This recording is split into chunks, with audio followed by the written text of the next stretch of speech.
gone to an ice cream shop and wondered what you should order off the huge menu? Well, guess what? I'm going to help you solve your dilemma.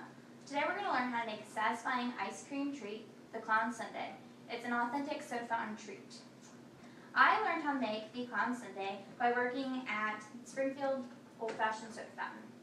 They taught me how to make the clown sundae on my first day of work. I worked there for almost 5 years and moved up to the head soda jerk position. So I've made about 500 clown sundaes since I started. I'm considered a soda jerk. A soda jerk is not a mean name for somebody who makes soda. It is the name of the person who works behind the counter and makes ice cream. So once you all have learned to make an ice cream sundae, you will too be a soda jerk. Springfield Drug has been in business for 34 years, and the owner's name is Keith Henson. He's owned the store and loves antiques, and that's why the soda fountain is there. He bought the soda fountain from a small town in southern Nebraska. It has been in the store for 24 years. The soda fountain has never changed, and he's never rebuilt anything on it. There's also many menu items which include sodas, which are like floats. Everybody's had a root beer float, so same concept except for different flavored pops and different flavors of ice cream. A phosphate, which is an old style pop and was developed by a pharmacist himself. That is why they are in a drugstore, because when pharmacists used to give their patients medicine, they would give them a phosphate afterwards as a chaser to chase the medication. The chasers caught on, and people came in just for the chaser themselves, and that's what started the soda fountain.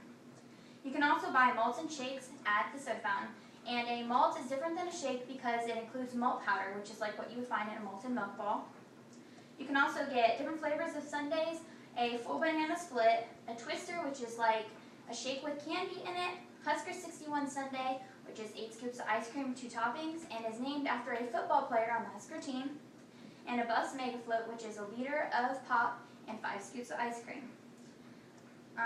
Now that you know that I'm an authentic soda jerk, let's learn to make the clown sundae.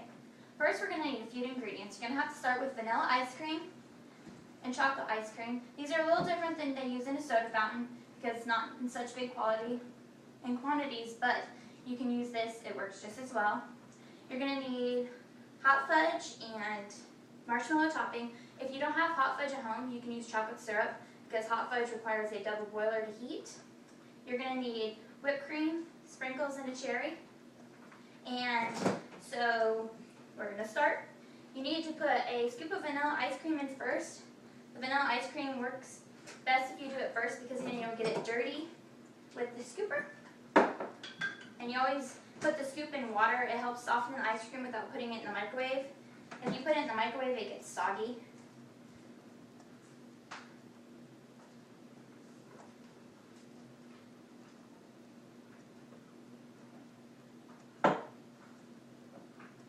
Okay, rinse your scooper off. Move on to the chocolate ice cream. And you always make sure you put lots of ice cream in there, because as Miss Piggy says, you can never eat more than your own weight in ice cream, so I think you're safe. Big scoops.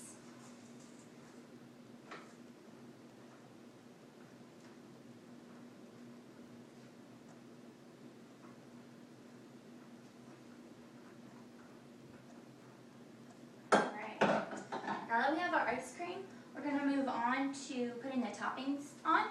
You start with the hot fudge, which you put on top of the vanilla ice cream or the chocolate syrup if you don't have hot fudge at home. The hot fudge will melt the vanilla ice cream a bit, so you never want to fill the bowl too full, otherwise you're going to have a mess. And then we're going to put marshmallow on top of the chocolate ice cream. We put the marshmallow on the chocolate and the vanilla on the hot fudge on the vanilla because it helps with the contrast of colors.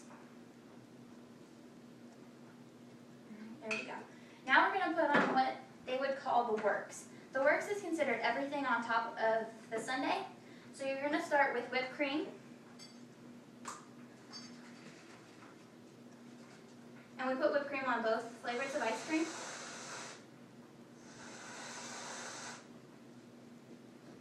And then we go with nuts. Now you don't have to add nuts if you don't like them or if you're allergic to them, but they taste good with hot fudge. And the best part about the clown sundae is it's like getting 2 sundaes in one. You get a hot fudge sundae and a chocolate marshmallow sundae, so if you can't make up your mind, that's always good. We're then going to move on to the sprinkles.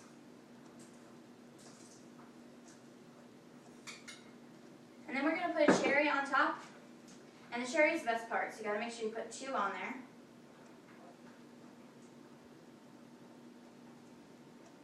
And now you have a clown sundae. So what you need to do, just to reiterate, is your vanilla ice cream with hot fudge, chocolate ice cream with marshmallow, whipped cream sprinkles, and a cherry on top. Now that you have learned to make an official clown sundae, let's go over the history a little bit more. George Washington loved ice cream. In fact, in his house, he had a very special ice cream freezer. And the clown sundae came around in about 1950 when soda fountains took off that you could find inside of drugstores. So now when you belly up to the soda fountain bar, ask the soda jerk behind the counter for a clown sundae with the works.